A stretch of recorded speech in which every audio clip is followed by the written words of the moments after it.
Thank you for joining me today, Stacey. Stacey is with OmniTRAX, and he is the Vice President of Operations.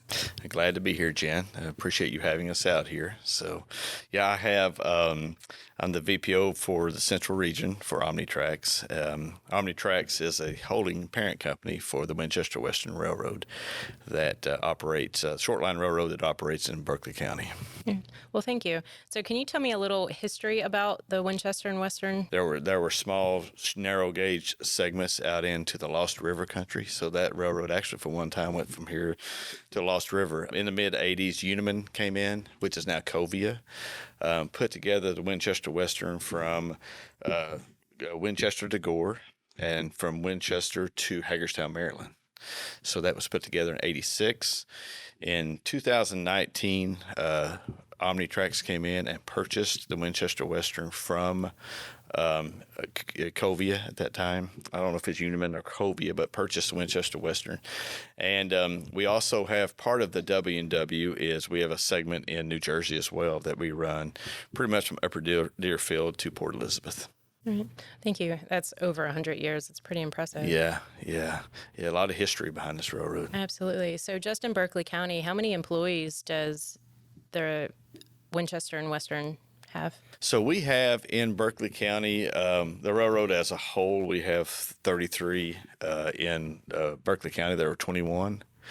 Those employees include what we call the train and engine service employees. Those are the conductors and engineers. We have maintenance away employees that maintain the track. We have employees that maintain our locomotives and cars. And then we have Doug Long, our esteemed general manager here in Berkeley County. And we've just hired a new local resident here to be a train master here for the first time in several years. So we're excited about having him on. Yeah. And Doug Long is also a member of the Berkeley County Development Authority Board as well. Yeah. He Doug's aside from being a 46-year railroad veteran and very engaged in the community, he's a fantastic guy. You know, Doug and I we talk a lot, and almost daily, even on the weekends, Doug and I talk a lot. So I really enjoy being with him, being part of his team. Yeah, absolutely.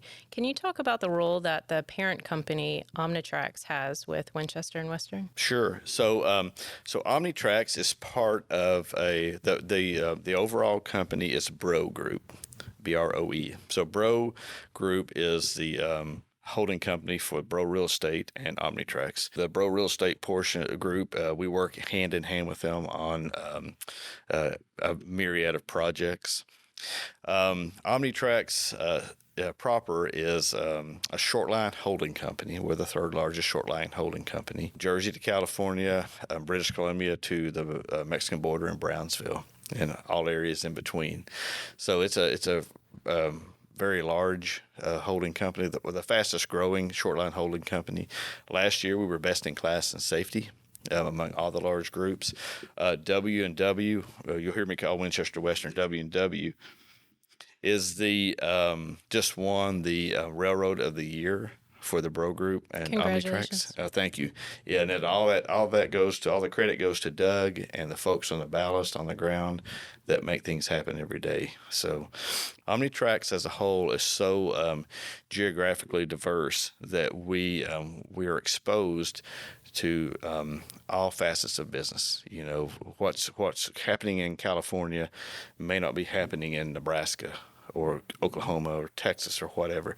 So from that we get a very good education on the economy, what's hitting, what's not hitting, and what goes where. So it's a really powerful formula. That brings me into my next question.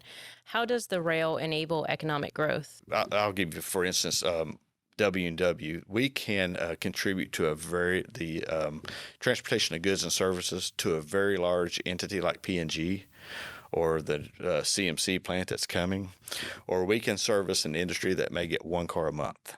And that's that small business owner that needs that one car to compete pricing wise with trucking or with the larger competitors. So it gives them an alternative mode of pricing and transportation. You mentioned carloads. How many carloads does W&W have, and how does that help with the truck traffic? So we will move on W&W. We'll move anywhere from 12 to 13,000 carloads a year on this road on W&W. And for we kind of think for every one, these are very general numbers, but for every one rail car, that's 4 trucks. So 4 trucks off the highway, and we all know the congestion that we see out here on 81, Absolutely. on 95, 70. It is just, I mean, they're just growing exponentially. I saw a stat the other day, and I can't quote it or add to the validity of it, but for every 11 trucks that are on the highway today, there's one parking spot for them. So there's no place. We're running out of room. So the rail is a very economical way to move freight. It's it's the safest way to move freight. Absolutely. I do believe that. And I have heard recently there's about 20,000 trucks that come through Berkeley County daily. And I do believe you're right about the parking spaces, as well as they have changed the requirements for the truck drivers themselves. So finding workers is an issue. So this could be another option. You know, we work in concert with the trucking industry, but there's a certain segment of the market that we feel we can continue to do as well as they do, and that includes first mile, last mile services. So getting services for rail, can you talk about infrastructure that you guys might put in or help put in for businesses? Part of the short line formula for success is we have the ability to be very flexible, very nimble, and we provide very personalized service to business and industry. And that may be anything from helping design their track going to their facility, helping them know where to procure it, where to build it, and perhaps how to contribute to some of that construction. Not always, but sometimes it's there. We can help industries. A lot of industries we see do not know how rail works. So our sales and marketing group are just fantastic at this. They will come in and help them price it. This particular property at Winchester Western is what we call dual served. So we interchange with there's 5 Class 1 railroads, 2 of those. So we will help them route their cars the most feasible way, most economical way, and help them get pricing and work with them almost as a liaison between the Class 1s and the customer. So a lot of that, there's a lot of services we can help with on that end. Absolutely. And I know you mentioned the new company, Commercial Metals, as well as P&G, and Clorox. Are there any other companies in Berkeley County that utilize your services? Oh, yes. I say we've got All Mine Paving. We've got Associated Asphalt. I'll miss somebody. We've got Knauf. I think that may be the big ones that are there. I think there may be 1 or 2 more. But, yeah, there's some of the bigger customers for sure. Of course, our biggest customer, Argos. Absolutely. So what does WW and OmniTRAX look for as they're attracting new clients? That's an important question, and it's one we take very seriously, to reference our earlier conversation about the geographic diversity. And we've learned this through being engaged and ingrained in the communities. The first and foremost, we look for fit. Will this industry or will this customer fit the area? Does it have do they have the same values? Do these jobs, will these jobs work? Will this industry work here? We get a lot of requests that just, we think we got a better site here. We got a different site there. So a big part of it is fit and making sure that if it comes to us and we bring it to the table, that we can come in with a high level of confidence that this industry will work. Secondly, we like staying power. We like industries that come in and have depth, and breadth, that they can stay and come in and be here for 2 or 3 generations. Those are the kind of industries we really like to look at. Not saying we don't look at others, but and we'll look at industries that we think are a little forward looking. The Bro Group and Bro Realty and OmniTRAX have done a fantastic job in the windmill industry. We're moving a lot of blades in a lot of our western properties and working with several companies on those fronts. So that's a new industry for us, and so it's a little bit of a myriad. But for me, I think it's and for us, I think it's we want to make sure we bring something that you can be proud we brought. So Absolutely. I do believe the windmill, it's up in Hampshire County, I believe.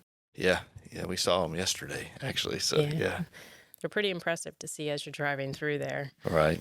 We just need to make sure that we have the people to come in and take the places of people like Doug who are going to retire and are going to be hard to replace. We are in a different time in terms of labor and workforce. It's not right or wrong; it's different, and we have to evolve with that as it changes. So, Absolutely. I know that training wise, so to become a train operator, what kind of skill do you need in order to have a job on the right. rail? So, for a conductor or an engineer, we will train you. We So look. no skill, straight out of high school. Yes, yeah, it's possible. We do look for people who like to work outside. We like for people who can think independently, and who can handle responsibility. If you think about it, you have two to three people on a train crew that are servicing a customer, and unencumbered, and it's theirs to go with. So we want to make sure we have people that like industry that fit our lifestyle. The railroading is a lifestyle. So we want to make sure that we've got those kinds of folks. In terms of skill set, we will look for welders, we'll look for construction, we'll look for farm, and people out of high school we've done that before. It's not very often, but certainly people in their early 20s a lot of times. And we look for people who have previous experience as well. We continue to train those people on our core values and our culture. But yeah, we want to make sure we have a training center in Loveland, Colorado, so that we can send folks to. So it's a very good career. We don't look at this as a job; it's a career. We are under railroad retirement, and it's been very good to me. I absolutely love it. And when we bring folks on, we want to make sure those people, men and women on the ballast, are the face of our company, and we want to make sure that they know that and that we take care of them. Yeah, absolutely. And I know you get to travel the world, but your territory ranges from New Jersey to California, I believe you said. So Yes.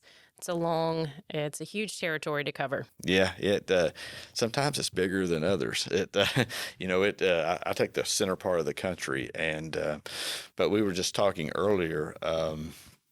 I get to meet so many people, and cultures in California are different than Texas, than Indiana, than New Jersey, than West Virginia. There's no right or wrong. So you learn to listen, and listen a lot to the employees and to the customers and how they do businesses and what the challenges are.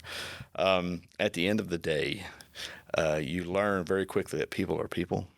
And we all kind of have the same goal in mind. We want to, and from a business standpoint, we want to service our customer, make a good living, do it safely, and all go home to our families. And it's Absolutely. regardless of whether you're on East or West Coast. So, And speaking of safety, I know you have a really high safety rating. yes, it's number one in what we do every day. An internal meeting does not start out without a safety briefing anywhere on our system. As I mentioned earlier, W&W just won the Railroad of the Year, and the largest component of that scale is safety. Doug and his team, their safety performance. They went incident-free and injury-free in the year 2022, and they're carrying that on this year right now.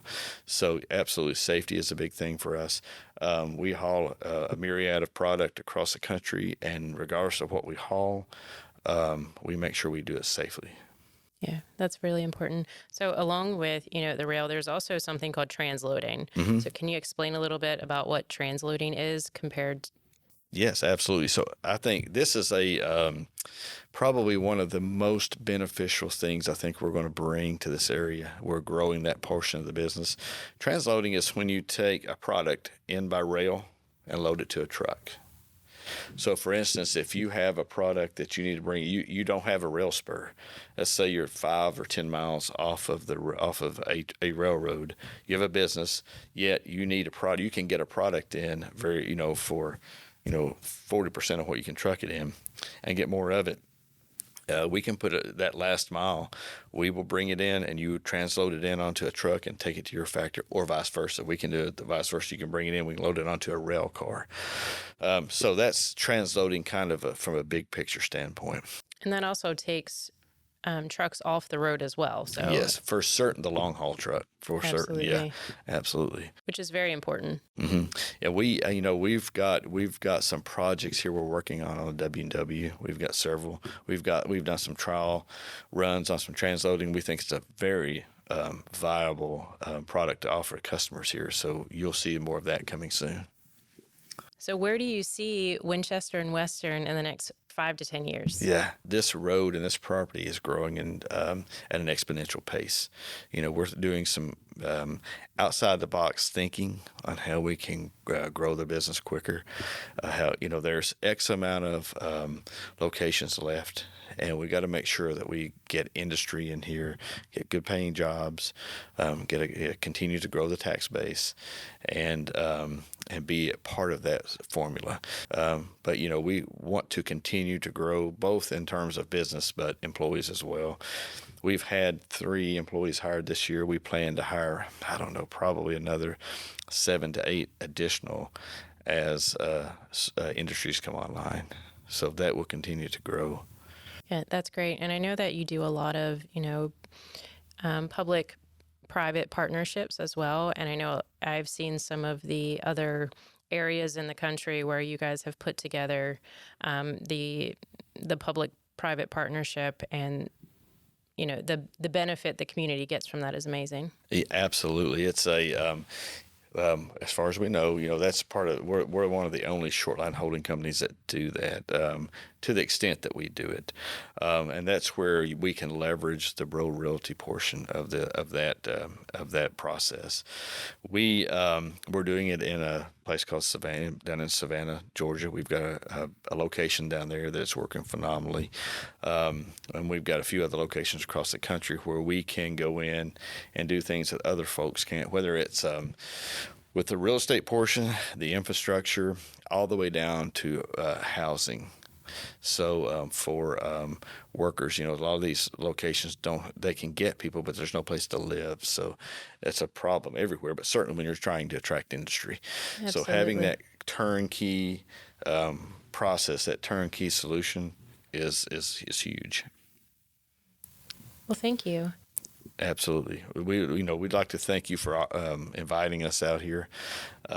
We really like coming. I say this, and not anecdotally, this is my favorite property.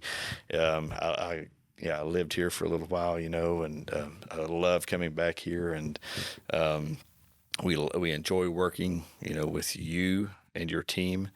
The local businesses here are just fantastic, and it's an exciting place to be. Simply because the growth, the energy, and as we heard at the legislative meeting this morning, is the cooperation and the enthusiasm behind new business, not only in Berkeley County, but in the state of West Virginia. It's refreshing. There's just no other term for it. So It is refreshing. And I always say it's better to do business in Berkeley. yeah, exactly. Well, that's a good segue to go out. But thank you. Absolutely. Well, thank you for your time.